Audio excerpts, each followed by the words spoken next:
estudantes do quarto ano, sejam todos muito bem-vindos a mais uma aula de Educação Física. Eu sou o professor Hermes, professor de Educação Física, e estou aqui com o professor André. Tudo bem, professor? Tudo bem, você, professor Hermes? Tudo bem também.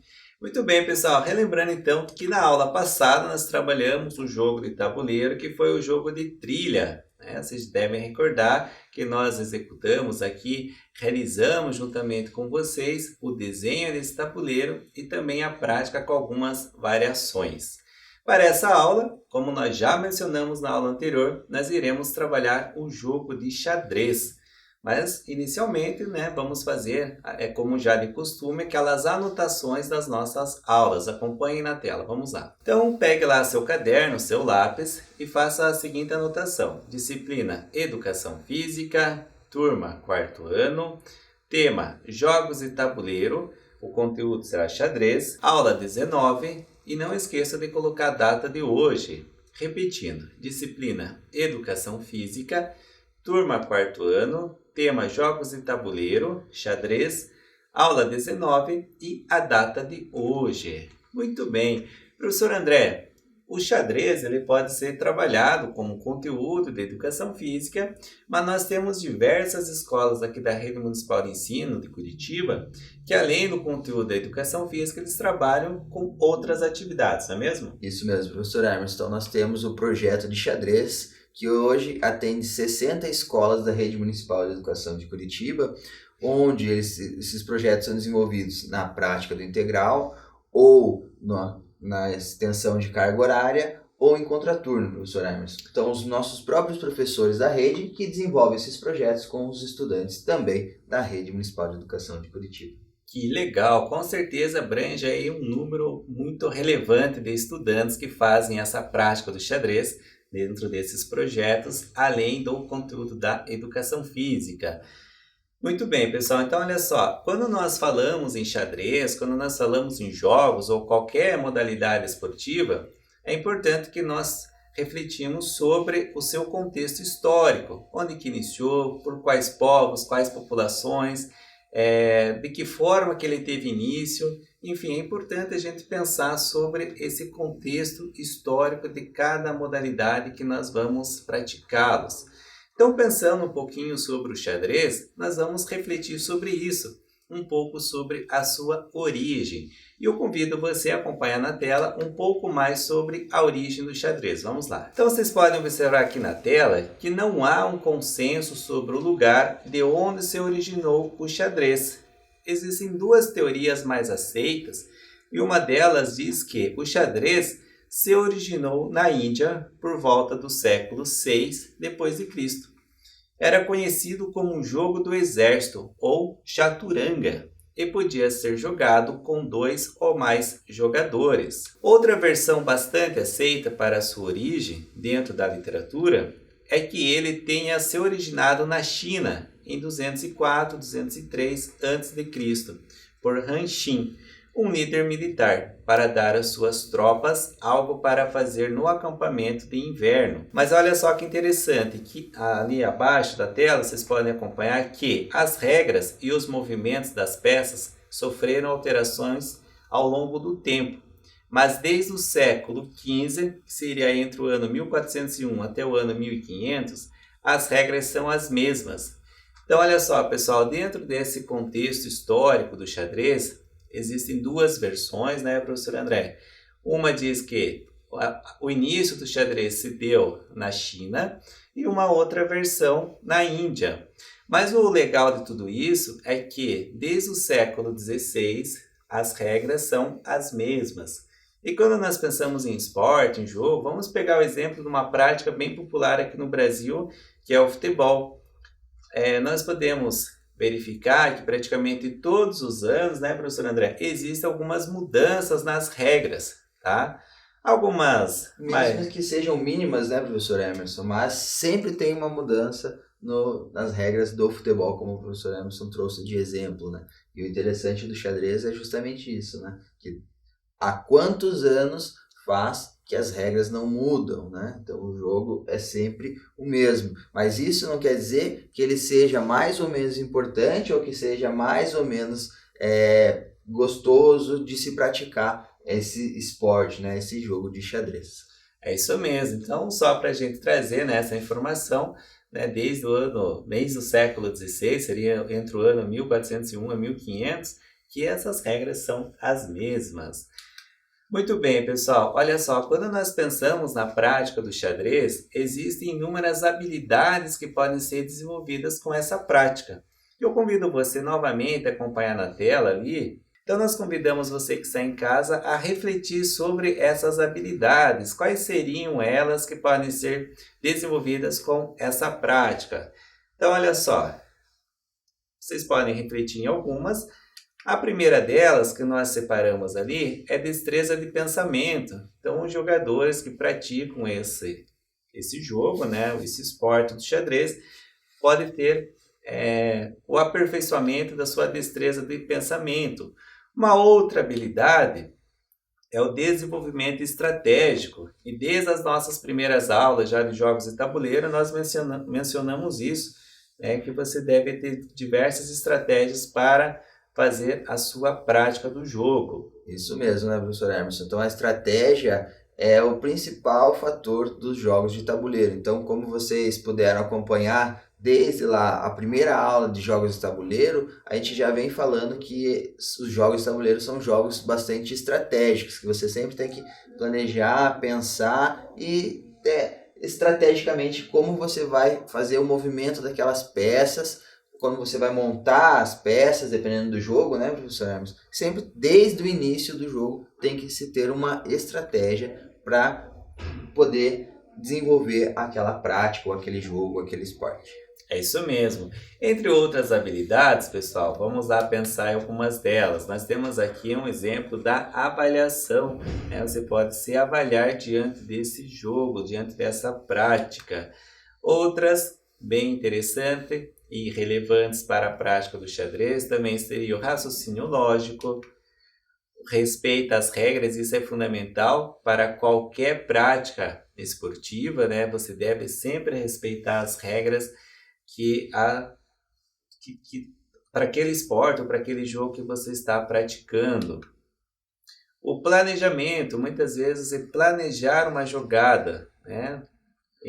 Dentro disso, né, professor André, você preparar a sua jogada, planejá-la e, ao mesmo tempo, não só em capturar a peça do seu colega ou toda pessoa que está jogando com você. Isso mas mesmo. Também de que forma que você pode planejar aquela jogada e, ao mesmo tempo, o seu colega planeja uma outra que ele pode capturar a sua peça. Essa interação, né, entre os jogadores que é bastante interessante, né? Que você, diferente do esporte lá, como a gente citou como exemplo, né? O futebol ou seja qualquer outro, handebol, basquete, você tem uma interação direta com o seu jogador oponente, né? No xadrez também, mesmo que não seja fisicamente, mas quando você está planejando, você está estruturando, você está formando a sua estratégia, o outro jogador também está planejando e estruturando a estratégia dele. Isso quer dizer que às vezes o que você pensou, você planejou numa jogada, pode ter que ser alterado completamente porque a jogada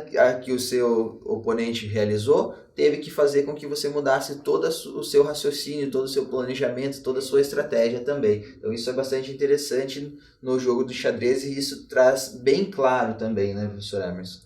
É isso aí, voltando à nossa tela, né? Vamos completar os quadros com mais duas habilidades que nós separamos a vocês. Vocês podem observar que uma outra habilidade também é a conduta ética, assim como todas as modalidades esportivas, os jogos, nós sempre devemos ter a nossa conduta ética dentro do esporte.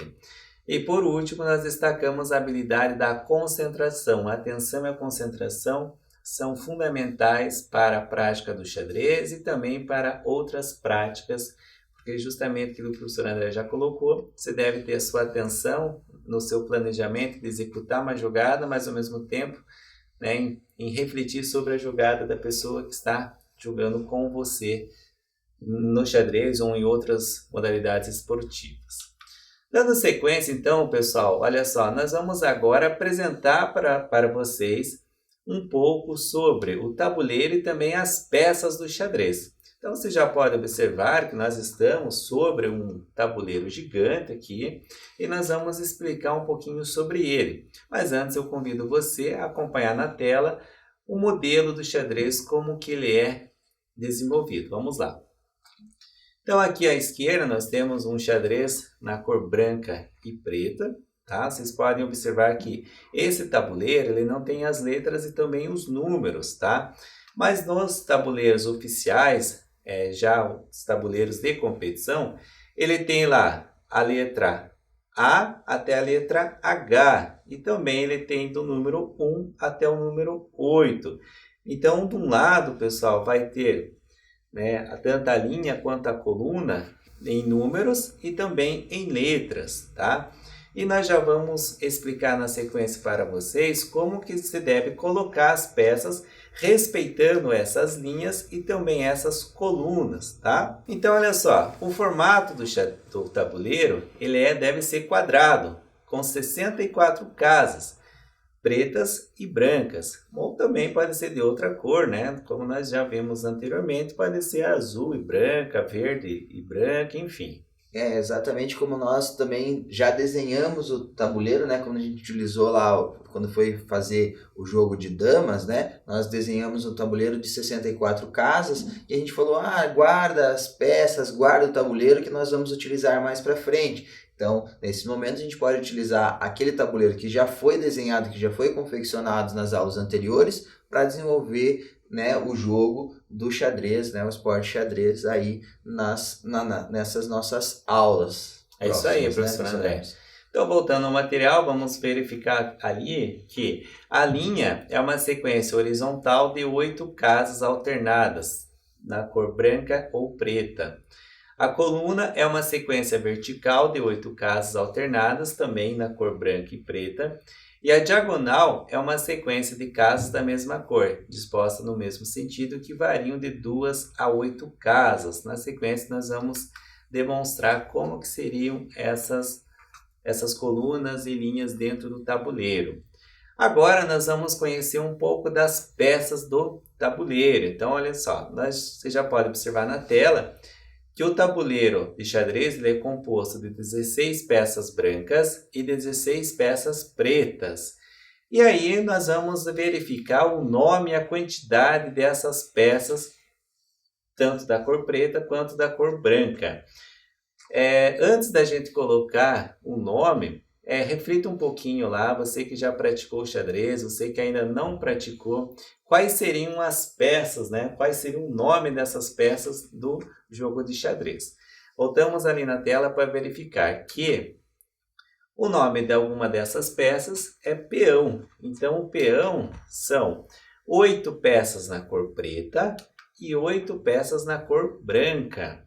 Além do peão, nós temos a torre, ou as torres, né? Porque são 2 na cor preta e 2 na cor branca. Vocês já vão observando ali na tela, né, aonde que elas estão posicionadas. Temos também o cavalo. O cavalo acho que é uma das mais fáceis ali de responder, porque ele, né, tem o símbolo da cabeça e o pescoço de um cavalo.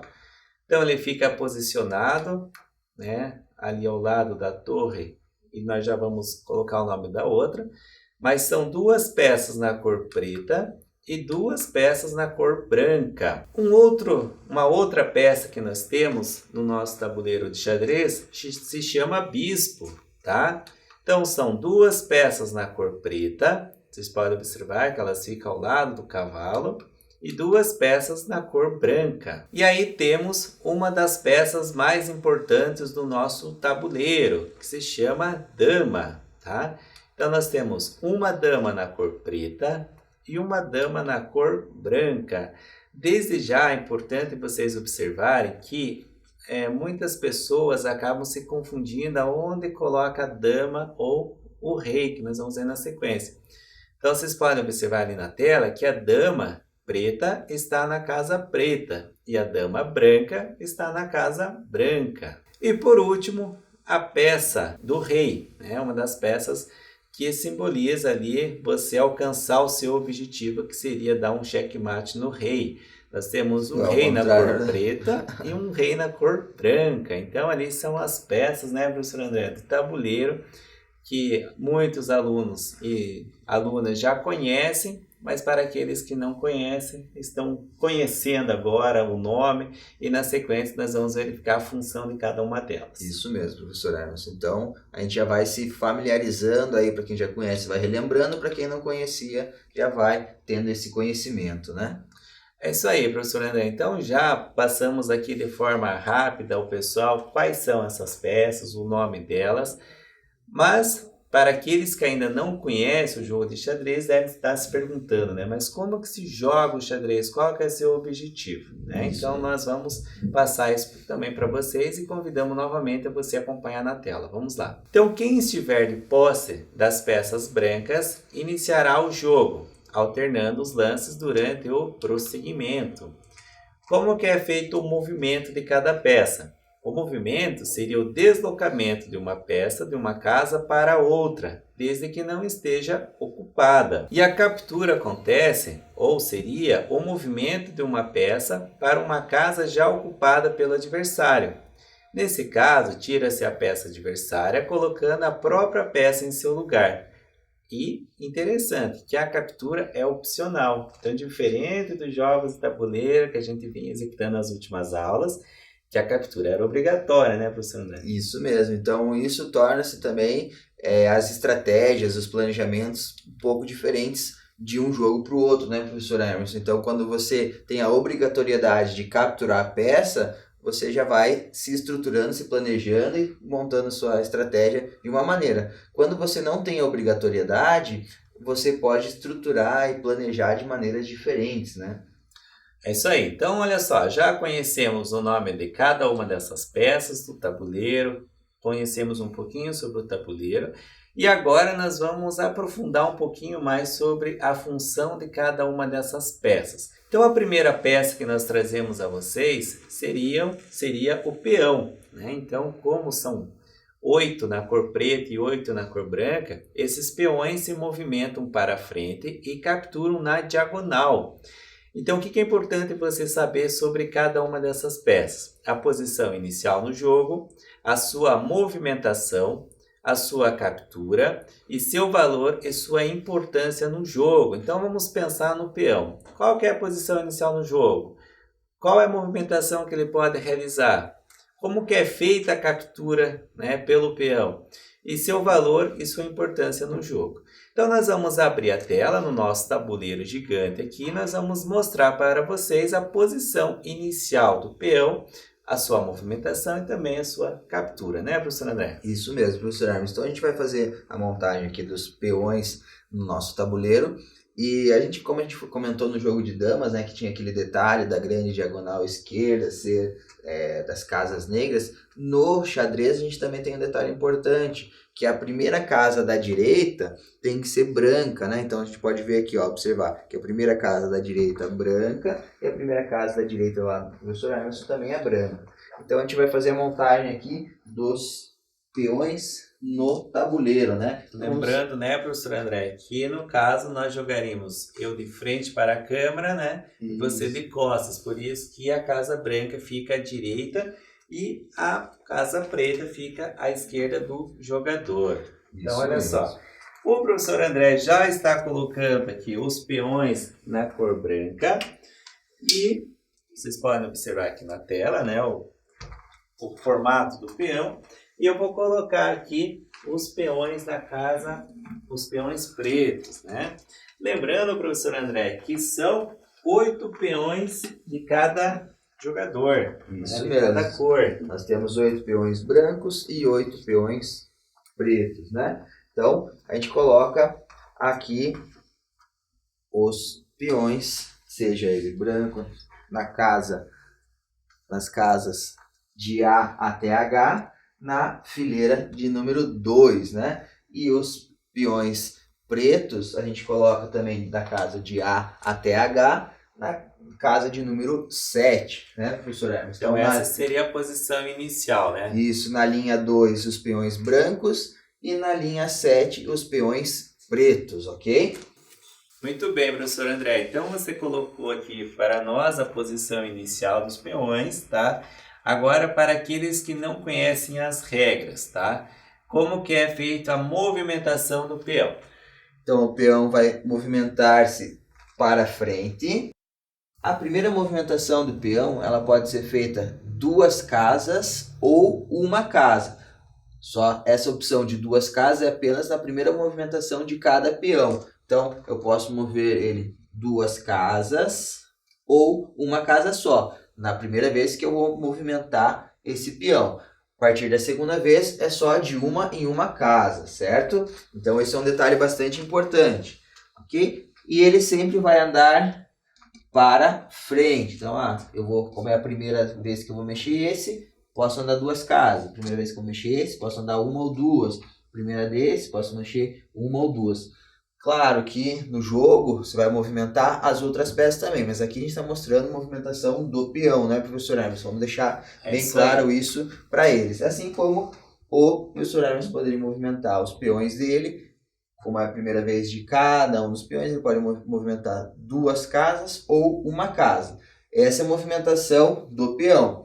E aí a captura, que é na diagonal, né, professor Hermes? Então vamos colocar aqui, né, uma situação de que, digamos que eu, na primeira vez, eu mandei 2 casas, né? Isso. Então, 1, 2. Aí fiquei na sua diagonal. No caso, seria a sua vez de jogar. Isso. Aí, como a captura é opcional, mas a gente está aqui mostrando quais as possibilidades, as maneiras de se captura, aí eu vou fazer a captura. Então, aqui, a captura do peão é na diagonal. Aí eu vou remover o peão do professor Emerson e vou colocar o meu peão na casa em que estava o peão do professor Emerson. É assim que realiza a captura com o peão. Okay? Muito bem, professor André. Nós temos 8 peões, né, de cada cor. Qual que seria a importância dos peões num jogo? O peão ele tem algumas jogadas especiais que nós chamamos, né? Uma das jogadas especiais é quando o peão branco consegue alcançar lá a linha de número 8, ele pode ser trocado por qualquer outra peça. Comumente a gente utiliza-se a dama, né? Porque a dama tem a melhor movimentação do jogo, né, professor Emerson? A gente vai ver logo mais à frente. Mas não necessariamente deve ser exclusivamente a dama. Eu posso jogar com 2 damas, com 3 damas, com 4 damas, com quantos peões eu chegar lá na casa, peões brancos chegar na casa 8 ou peões pretos que chegarem na casa 1, a gente pode mudar pela dama ou pela torre ou pelo bispo ou por qualquer outra peça. Isso aí varia de acordo com a sua estratégia também. Podemos dizer assim que o peão ele não tem o mesmo poder de uma dama, de uma torre que pode andar várias casas, né, desde que esteja o caminho livre, no caso, mas é uma peça que também pode matar qualquer uma das outras peças que tem um poder maior, no caso, capturar essas peças. Isso mesmo. Então, o peão ele tem essas jogadas especiais e também pode capturar, e o próprio peão pode dar o cheque, né, ou o checkmate no rei, como a gente vai ver mais para frente aí nas movimentações das peças. Isso aí, professor André. Então conhecemos um pouco do peão, agora nós vamos conhecer uma outra peça bem importante no jogo de xadrez, que é a torre. Acompanhe no slide lá um pouquinho mais sobre essa peça. Vamos lá. Então a torre move-se ou captura nas linhas e nas colunas, seguindo um único sentido em cada lance. Então, novamente, nós vamos verificar ali a posição inicial no jogo, a sua movimentação, como que é feita a captura e seu valor e sua importância no jogo. Então, professor André, vamos voltar aqui com as peças dos peões, né, posicionados inicialmente, tá? Me dá a cor preta para cá. E agora nós vamos colocar as torres. Quais são as torres, hein, professor André? Vamos lá, então a gente pega aqui as peças que representam a torre, né? Isso. E a gente monta ela lá no nosso tabuleiro. Então, são 2 torres de cada cor. Isso. Na casa 1A e 1A e 1H a torre branca e 8A e 8H a torre preta, ok? E ela movimenta-se então para frente ou para trás, para um lado ou para o outro, desde que não tenha uma outra peça da mesma cor ou uma peça do adversário aí para ser capturada também. Ou seja, se o caminho estiver livre aqui, essa torre pode caminhar quantas casas ela quiser, não é mesmo? Isso mesmo, professor Emerson. Tanto para frente, quanto para o lado ou para trás. Isso, de um lado para o outro, para frente e para trás, desde que o caminho esteja livre. Muito bem, então olha só, uma outra peça, professor André, que nós temos no nosso tabuleiro, bem importante também, que é o cavalo. O cavalo é o único que salta sobre as peças, pretas ou brancas. O movimento do cavalo assemelha-se à letra L, formada por 4 casas. Então olha só, a posição inicial no jogo, a sua movimentação, a sua captura, seu valor e sua importância, né, professor André? Isso aí. Então lembrando que são 2 peças, tá? Na cor preta e 2 também na cor branca. E o cavalo ele vai ficar posicionado ali na primeira linha e na última, tá? Ao lado da torre. E como que é esse formato DL, hein, professor André? Muito bem, então pode acompanhar aqui conosco no tabuleiro agora, que ele vai andar. O L pode ser 2 para frente e uma para a direita, ou 2 para frente e uma para a esquerda, ou 2 para o lado e uma para a esquerda, desde que não tenha a peça, né? Então eu não posso colocar no lugar onde tenha uma peça. Então vamos dizer que esteja para cá, eu faço 1, 2 e a terceira para cá, certo? Então, como o professor Emerson já mostrou aí para vocês na tela, o cavalo é a única peça que pode saltar, seja pelas peças brancas ou pelas peças pretas, ok? Então, eu posso andar 2 para frente e uma para o lado, que ele vai poder se movimentar dessa maneira, porque ele pode saltar sobre as peças. Muito bem, professor André. Dando continuidade, então, pessoal, acompanhem na tela uma nova peça que nós vamos apresentar para vocês. Seria o bispo. Ele move-se ou captura somente nas diagonais, quantas casas quiser, desde que seu caminho não esteja obstruído por alguma peça da mesma cor. O bispo que estiver na casa branca sempre se deslocará a capturar, apenas nas casas brancas e vice-versa. Então, olha só, ali na tela nós temos 2 bispos na cor branca e 2 também na cor preta. Então, vamos posicionar aqui os bispos, professor Emerson. Como o professor Emerson falou, o bispo ele se movimenta na diagonal. Então, o bispo que está na casa branca, ele sempre vai se movimentar nas casas brancas, e o bispo que está posicionado na casa preta sempre vai movimentar-se na casa preta, ok? Muito bem, pessoal. Nós temos mais 2 peças bem importantes no jogo e podemos dizer que essa é a mais importante, né, professor? Porque ela tem grandes poderes, podemos dizer assim, né? Isso. Seria a dama. Acompanhe na tela um pouco mais sobre essa peça. Então a dama move-se ou captura em qualquer sentido, quantas casas quiser, desde que seu caminho não esteja obstruído por alguma peça da mesma cor. Então olha só, ali no nosso tabuleiro nós temos a dama e o professor André vai mostrar aqui a posição da dama. Lembrando sempre, professor André, que dama branca fica na casa branca. Então esse detalhe importante, ó, ela vai ficar sempre na mesma coluna, porém uma na casa branca e outra na casa preta, ok? E por último, professor André, nós temos aqui o rei, né? Isso então mesmo. O rei move-se ou captura peças em qualquer sentido, é uma casa de cada vez, e os reis nunca podem se tocar. Isso mesmo, professor Emerson. Então nós temos o rei aqui também move-se tanto na diagonal, quanto para frente, quanto para trás, tanto para um lado, para o outro, ou para frente e para trás, né? E a diferença da dama é que ele pode movimentar-se uma casa por vez. Muito bem, pessoal. Então, olha só, montamos aqui o nosso tabuleiro, explicamos para vocês as peças, o nome delas, algumas das funções, e na próxima aula nós vamos dar continuidade, então, a esse conteúdo para apresentar, né, a prática do jogo. Tchau, pessoal. Até a próxima. Tchau, tchau.